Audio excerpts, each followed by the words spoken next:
नाजरीन, मेरे आज के कॉलम का उन्वान है कि कू हाल सुनावा दिल दा। साहिबो, दुनिया में इस वक्त 6192 ज़बानें बोली जाती हैं। अगर मजीद तफसील में जाएं तो अमेरिका में 238, चीन में 236, जापान में 15, रूस में 105, इंडिया में 428, बांग्लादेश में 39, तुर्की में 36, अफगानिस्तान में 47, श्रीलंका में 7, सऊदी अरब में 5 और अपने पाकिस्तान में 72 ज़बानें और लहजे लोगों की जुबान पर हैं। इस गिनती में चंद एक ज़ुबानें वो भी हैं जो मतरूक होती जा रही हैं या हो चुकी हैं। लोग ये ज़बानें इसलिए बोलते हैं कि इन ज़बानों में उनकी माओं ने उन्हें लोरियां दी, मकतब में बतौर ज़रिया तालीम मुरव्वज थीं, या इन ज़बानों के बोलने वालों से उनका ज़िंदगी में कहीं ना कहीं किसी भी हैसियत में पाला पड़ा। मादरी ज़बान से मोहब्बत तो समझ में आती है, मगर बाप की ज़ुबान का मुआशरत, अदब और सकाफत में जिक्र तक न होना समझ से बालातर है। वाक़याती तौर पर भी यूं ही होता है कि माँ बच्चे को निवाला तो बाप की कमाई से खिलाती है,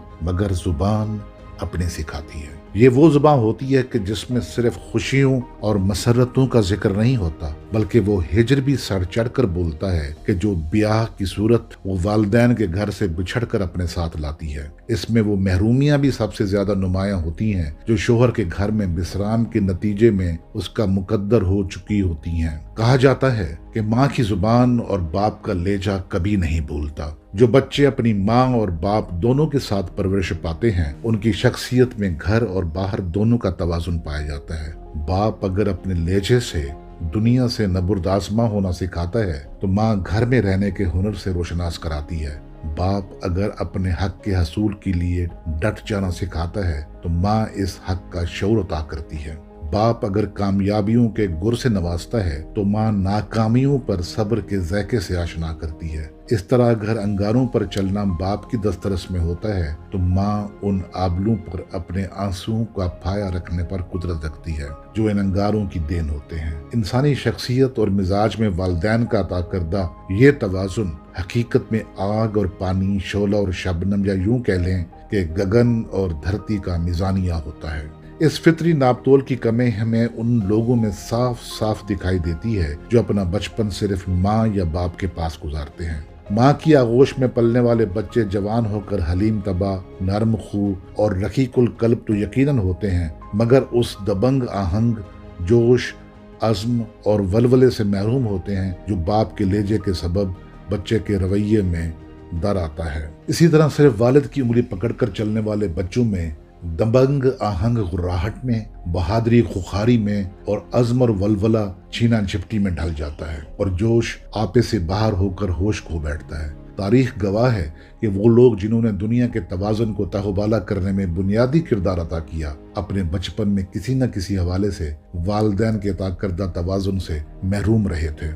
इंसानी शख्सियत का ये पहलू इतना भी ढका छुपा नहीं कि जहाँ बाप का लहजा उसकी जिस्मानी जुबान या बॉडी लैंग्वेज की तरबियत करता है, वहाँ माँ बोली उसे उस इजहार पर मुख्तियारी के काबिल बनाती है कि जिसके बाद इनफरादी अबलाग के लिए ना तो किसी वास्ते की जरूरत बाकी रहती है और ना ही किसी गोश्त पोस्त की जुबान की हाजत। ये गोयाई की वो मेराज है कि जहाँ जिस्म इंसानी की पांचों हिस्सें एक ही कुव्वत यानी कुव्वत बयान में मुनकलिब हो जाती हैं। मैं समझता हूँ कि माँ बोली की ये इर्तकाई शक्ल इंसान को दीगर हर किस्म के वसाइल इजहार से बेनियाज कर देती है। यही वो मखसूस कैफियत है जिसके बेदार होने पर गोयाई एक बार फिर उस कोम्पल की शक्ल में जन्म लेती है कि जिसे प्यार की जुबान से मौसूम किया जाता है, जो दुनिया का हर शख्स समझता है, जो दुनिया के हर कोने में बोली जाती है। मगर इसके बावजूद मैं हमेशा हैरत में रहा कि लिसानी माहिरीन ने प्यार की इस जुबान को उस आलमी जुबानों की फहरिस्त में क्यों शामिल नहीं किया कि जहाँ 6912 दीगर ज़बानें मौजूद हैं। इस जवाब को पाने के लिए मैंने उन ज़बानों की फहरिस्त को भी खंगाला जो मतरूक हो चुकी हैं, मगर उनमें भी प्यार की ज़ुबान का इंदराज नहीं मिला। फिर मुझे ख्याल आया कि राइज और तर्क कर देने के दरमियान में एक दर्जा फरामोश कर देने का भी होता है। कहीं कोई लाताल्लुकी भी दर आती है, अखबास भी बढ़ता जाता है, लेकिन आखिर हुआ क्या कि प्यार की ज़ुबान के होते हुए भी लोग इससे लाताल्लुक क्यों हो गए हैं, इसमें कलाम करने को तैयार ही नहीं, इससे अखमास क्यों बरतने लगे। वो कौन से अवामिल के जुबानें इंसानों को बाहम जोड़ने की बजाय निफाक और फसाद का बायस बन गई। मसला क्या है कि धरती को माँ कहने वालों ने اپنی اپنی ماں بولی کے نام پر اس مزاج تک کو فراموش کر دیا جو ماں کی میٹھی مسکراہٹ کے ساتھ بچے کے جسم و جاں میں تسکین بن کر جذب ہوتا چلا جاتا ہے اور عالمی امن و آشتی کا پیغام بن کر ابھرتا ہے۔ ماں کے نام پر ہمارا رویہ بن ماں کے بچوں جیسا کیوں ہو گیا ہے؟ ان سوالوں کے جواب بھی ہمارے سامنے موجود رہتے ہیں، مگر ہم جان بوجھ کر ان کی جانب آنکھ اٹھا کر دیکھنا بھی گوارا نہیں کرتے اور اپنی اپنی فانی اغراض کی تکمیل کے لیے لافانی حقائق سے اخماس برتتے چلے جاتے ہیں۔ بات سیدھی سی ہے کہ دنیا میں صرف ایک ہی لہجہ باپ کا اور ایک ہی زبان ماں کی ہے، باقی سب اس کے جغرافیائی لبادے ہیں۔ ہمارے ہاں پیدا ہونے والا اگر پتھروں کے ڈھیر کو پہاڑ کہتا ہے تو برطانوی جمپل کے اسے ماؤنٹین اور عرب کے رہنے والے کے جبل کہنے سے پتھروں کے ڈھیر کی صحت پر کیا اثر پڑتا ہے؟ وہ تو پتھر ہی رہے گا۔ پھر اس میں جھگڑا کیا؟ مگر اصل جھگڑا یہ بھی نہیں، اصل تنازع اس گھن گرج اور چیخ چنگاڑ کا ہے جس نے پیار کی زبان کے میٹھے اور دھیمے ابلاغ کا راستہ روک رکھا ہے۔ سارا جھگڑا اپنی اپنی مفاد پرستی کے ان بیریئرز کا ہے جو مفاد عامہ کی شارہ پر لگا دیے گئے ہیں اور خود غرضی اور غاصبیت کے ہرکارے منہ سونگنے کی بجائے منہ کھلوا کر زبانیں دیکھتے پھرتے ہیں کہ کہیں ان میں پیار کی مٹھاس باقی تو نہیں رہ گئی۔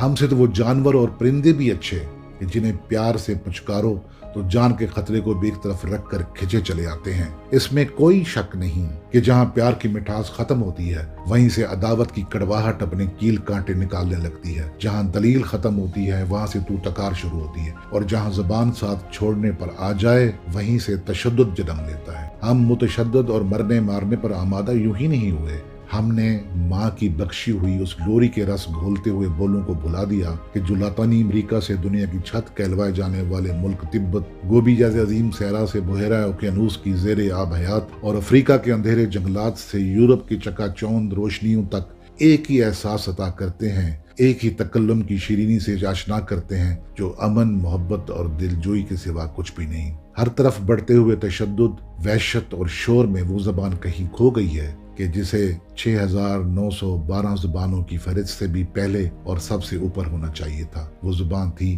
کہ جس کے لیے شاعر کو کہنا پڑا کہ کوئی ہمدم نہیں ملتا جہاں میں، مجھے کچھ کہنا ہے اپنی زبان میں۔ اسی ہمدم اور ہم سخن کی جستجو میں شاہ حسین جیسے صوفی بھی بے بسی کی حد تک پہنچے تو کہنے پر مجبور ہوئے کہ مائی نی میں کنوں آکھاں، درد وچھوڑے دا حال نہیں۔ اور یہی وہ ہم زبان تھا کہ جس کی تلاش خواجہ فرید تک پہنچی تو وہ بھی کہہ اٹھے کہ کو حال سناون دل دا، کوئی محرم راز نہ ملدا۔ اس ہم سخن، ہمدم، ہم زبان اور محرم راز کو تلاش کرنے کی ضرورت اب صدیوں کی مسافت کے بعد پہلے سے فزوں تر ہو چکی ہے۔ پہلے فرتنا ہوا، اب دنیا بھری کائنات میں اکیلی ہوتی جا رہی ہے۔